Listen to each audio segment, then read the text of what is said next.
मैं सहल कुरैशी। देश में जिस तरीके से बुलडोजर की जो राजनीति हो रही है, क्योंकि दोस्तों यहां पर कई चीजें ऐसी है, क्योंकि जो अतिक्रमण है बिल्कुल उससे हटाया जाना चाहिए, लेकिन अतिक्रमण हटाने जब मुस्लिम इलाकों में बुलडोजर पहुंचता है तो कुछ सिरफिरे हिंदू काफी खुश होते हैं और इसीलिए यही टाइमिंग पर सवाल उठाए जाने चाहिए कि जो अतिक्रमण उसे आप हटाइए, लेकिन पथराव होना, दंगे होना, उसके बाद मुस्लिम इलाकों में बुलडोजर भेजना, हिंदू भाइयों को खुश करना कि देखिए मुल्लाओं का मकान तोड़ दिया, ये काम ये सरकार कर रही है, ऐसा लगता है। लेकिन इसी बीच एक खबर ऐसी आई है उत्तर प्रदेश के बलिया से, जहां पर अतिक्रमण हटाने के लिए बुलडोजर पहुंचा और जब बुलडोजर वहां पहुंचा, तहसीलदार भी वहां पर पहुंचे, ये तमाम चीजें वहां पर हटाने की कोशिश की गई। अतिक्रमण जो किया हुआ था सरकारी जमीन पर, उसे हटाने की कोशिश की जा रही थी, लेकिन तभी वहां पर भाजपा की विधायिका आ गई और उन्होंने तहसीलदार को पूरी तहसील जला देने की धमकी दे दी। उन्होंने कहा कि हम खुद चलकर यहां पर आए, हमने आपको मना किया था, उसके बावजूद आपने यहां पर बुलडोजर क्यों चलाया।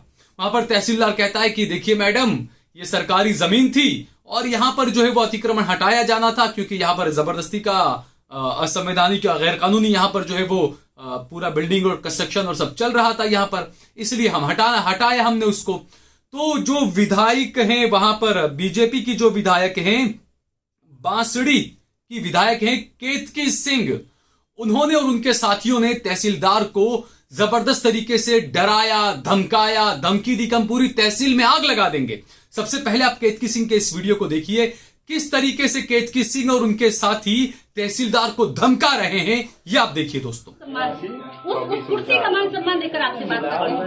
मैंने आपको एक छोटी सी बात कही, आपने उसका सम्मान क्यों नहीं रखा? सम्मान ये रखा, क्या बुलडोजर लेकर चले आए? सम्मान रखनी है। अगर ये सम्मान, तो फिर यही सम्मान तो मेरे लोग आपको लौटाएंगे। फिर इसी भाषा में, क्योंकि आपके पास था बुलडोजर की ताकत, आप लेकर चले आए, हमारे पास ऑटो की ताकत। तो ये घर, आप ये बताइए कि घर गिरा देते तभी, तब तो फिर पूछना ही नहीं, तब तो मैं खुद ही आग लगा देती पूरे तहसील में। आपकी बात का सम्मान नहीं, तो पूरा आपने उस पर बुलडोजर चला दिया और अभी भी आपने मेरा सम्मान रखा है। मैंने यहाँ की बात सुना कि रुक जा, तू अरवा लेकर गाड़ी आगे चला। आप ये आपने मेरा सम्मान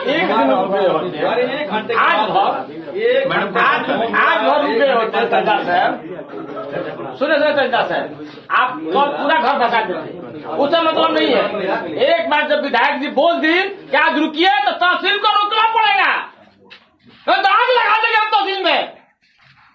क्या समझते हैं आप? बड़ा मांगा कल को बड़ा बोलाइए इसको। नहीं, विधायक का क्या समझते हैं आप? अभी आज की कहानी अलबेला, क्या समझते हैं विधायक का मतलब? अभी रुका है इतना टिकने के लिए।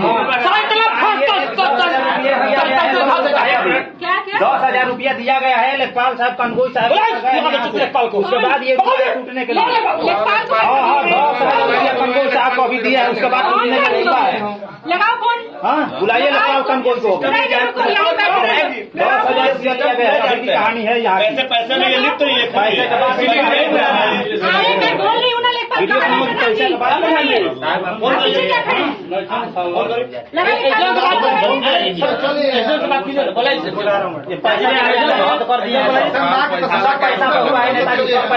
पैसा लेकर गए हैं, आज भी 10,000 रुपया ले गए।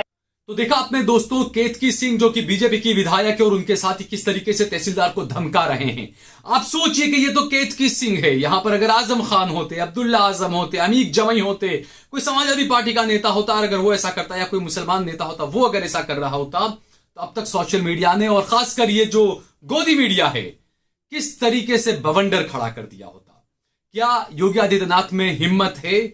उन्होंने कहा था ना कि सरकारी काम में जो बाधा डालेगा उसके घर पर बुलडोजर चला देंगे। योगी आदित्यनाथ, क्या आप केतकी सिंह के घर पर जाकर बुलडोजर चलवाएंगे? सरकारी काम में बाधा डाली है इन्होंने। गुजरात के हिम्मतनगर के अंदर मुसलमानों के मकान को जब नोटिस दिया गया दुकानों को कि आपका इनलीगल है, तोड़ना पड़ेगा, मुसलमान भाइयों ने खुद ने ही अपनी दुकानों को तोड़ दिया जो सड़क पर थी, और उसके बावजूद भी बदनाम मुसलमान होता है दोस्तों। और यहां पर ये केतकी सिंह, इनका कहना है कि भाई ये पूरा मामला चल रहा है, इस पर फैसला होने दीजिए, कोर्ट में जाने दीजिए, उसके बाद आप कुछ फैसला लीजिए। यही कानून, यही मांग क्या देश का कोई मुसलमान नहीं कर सकता? मुसलमान को तो आप बिल्कुल एक पैर पर खड़े हो जाते हो आकर कि फौरन आपका तोड़ना पड़ेगा। वहां पर देखा हमने किस तरीके से हुआ था जहांगीरपुरी में, दिल्ली में, किस तरीके से मोदी के गुजरात में खंभात में आज दूसरी मर्तबा जो है वो पूरे मकान दुकानें सब तोड़े जा रहे हैं। ये सब क्या हो रहा है देश में, किस तरीके की बुलडोजर की ये राजनीति की जा रही है दोस्तों। और जब कोई मुसलमान अगर बुलडोजर के आगे आकर रोकने की कोशिश करता है तो उसको आतंकवादी कहा जाता है, सीधे तो उसको जोड़ दिया जाता है कहीं ना कहीं किसी तंजीम के साथ, किसी संस्था के साथ, और बता दिया जाता है देखिए मुसलमान जो है वो देश विरोधी हैं और पुलिस के काम में रोड़ा अटका रहे हैं। यहां पर तो बीजेपी की विधायिका खुद हैं केतकी सिंह, और वो सिर्फ रोक नहीं रही है सरकारी कार्रवाई को, वो तो धमकी दे रही है कि पूरी तहसील हम जला देंगे। आप सोचिए, ये सत्ता का घमंड, ये सत्ता का गुरूर, इस बात को समझिए दोस्तों कि किस तरीके से कार्रवाई की जा रही है। और जैसा मैंने कहा कि अतिक्रमण है, बिल्कुल हटाइए, चाहे वो हिंदू मुस्लिम सिख ईसाई किसी का भी हो, लेकिन कोर्ट जाने का मौका भी दीजिए। दूसरा आप ये भी देखिए कि जिसका मकान आप तोड़ रहे हैं, बुलडोजर घुमा रहे हैं, चाहे वो हिंदू मुसलमान कोई भी हो, क्या उसके पास में रहने के लिए कोई और आशियाना है? अगर कोई दुकान है उसकी, तो क्या उसके पास में अपनी कमाई का क्या दूसरा कोई जरिया है? क्या सरकार की यह जिम्मेदारी नहीं है कि देश के नागरिक को रोटी कपड़ा और मकान दे? आप ऐसे ही कहीं भी बुलडोजर चला देते हैं, उजाड़ देते हैं, और जब आपके इलाकों में जब आता है बुलडोजर तो आपके भाजपा के ही विधायक वहां पहुंच जाते हैं और वो जाके कैसी हरकतें करते हैं आप खुद देख लीजिए दोस्तों। किस तरीके से केतकी सिंह धमका रही है, डरा रही है, और उनका यह कहना है कि इस उधा गांव में जो है वो श्री भगवान वर्मा के पूर्वजों ने जानकारी में उक्त जमीन पर मकान बनाकर रह रहे हैं और उनकी मड़ई टूट गई थी, इसे वो बना रहे थे। जहांगीरपुरी के अंदर कई मुसलमानों ने अपने पत्र दिखाए हैं और बताया है कि देखिए ये सरकारी पत्र है, हमारे पास में म्यूनिसिपालिटी से मिला हुआ है, हम 30 साल से 35 साल से 40 साल से यहां पर रेडी पटरी या दुकान अपनी लगा रहे हैं, लेकिन उसके बावजूद वहां पर बुलडोजर घूम गया, जाकर पूरा बुलडोजर वहां पर फिर गया। हालांकि सुप्रीम कोर्ट से ऑर्डर आ गया, सुप्रीम कोर्ट के ऑर्डर के बाद भी 2-3 घंटे तक वहां पर बुलडोजर घूमता रहा और मकानें दुकानें तोड़ता रहा। लेकिन जैसे ही बुलडोजर मंदिर की तरफ आगे बढ़ने वाला था, ऐसे ही सुप्रीम कोर्ट का ऑर्डर मान लिया गया। दोस्तों, ये इस देश की राजनीति है, इसे समझिए। खासकर इस देश के युवाओं को इस राजनीति को समझना चाहिए। मेरे देश के हिंदू मुस्लिम खास दो भाइयों को ये बातों को समझना चाहिए कि किस तरीके से राजनीति की जा रही है।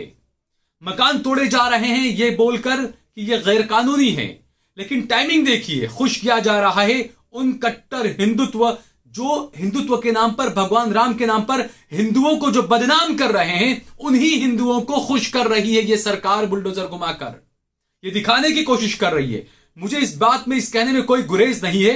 हां, कुछ सिरफिरे इस तरह के घटिया किस्म के कुछ ऐसे लोग हैं जो देश की सालमियत को, अखंडता को तोड़ने का काम कर रहे हैं। वो खुश होते हैं कि देखिए मुल्ला के मकान पर बुलडोजर घूम गया, काफी खुश होते हैं वो इस चीज को देखकर। लेकिन यह हकीकत है दोस्तों, इस देश के अंदर मोदी तभी तक सत्ता में रह सकते हैं जब तक मुसलमानों से नफरत होती रहे।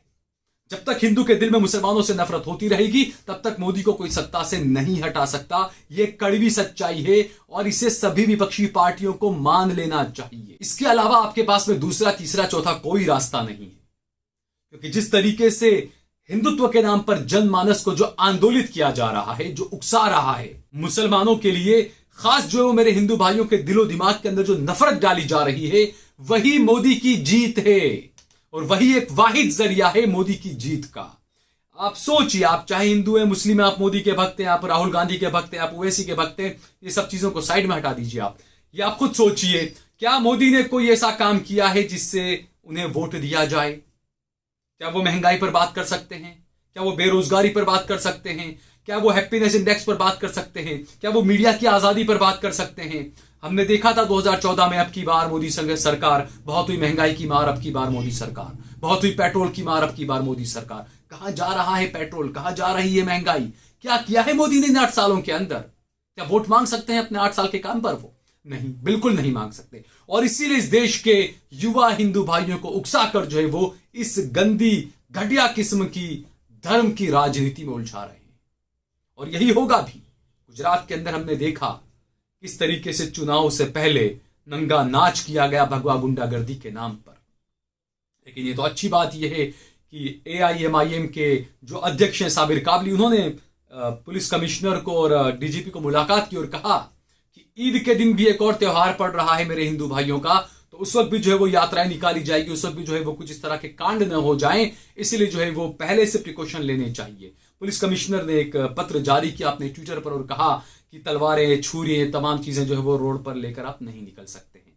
अब देखना यह है, क्योंकि ये भी एक साजिश होती है कि झंडा लगा होता है, भगवा झंडा होता है, और वो भगवा झंडा जिस लकड़ी के अंदर होता है वो बाकायदा लट होती है, क्योंकि झंडे की लट तो जो छोटी सी होती है, लकड़ी होती है, लेकिन वहां पर बाकायदा लट के अंदर झंडा डाला जाता है ताकि उस झंडे को निकाल लिया जाए, उस लट को बाद में मुसलमानों के खिलाफ और दंगे में जो है वो आसान हो सके, उसका इस्तेमाल किया जा सके।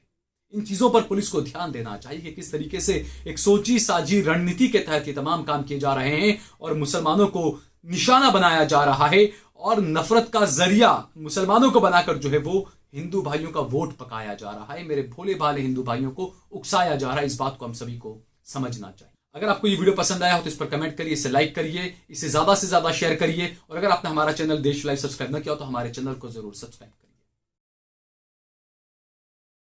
आप देख रहे हैं देश लाइव, देश की आवाज।